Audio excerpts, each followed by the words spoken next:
Welcome to this video, where I will show you how to give storage access to the Dropbox app on your Android phone.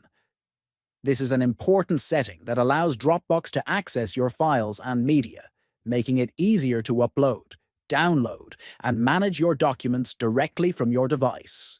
First, locate the Dropbox app icon on your phone. Next, press and hold the app icon for a few seconds until a menu appears. Then, tap on the option that says App Info. This will take you to the App Settings page. After that, look for the Permissions section and tap on it. Here you will see the different permissions the app.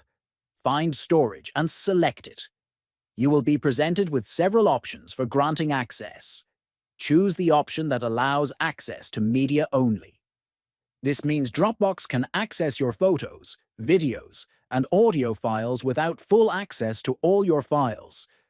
This is a safer way to manage permissions while still giving the app what it needs. Just follow these steps and you will be able to manage your files more effectively. Thanks for watching.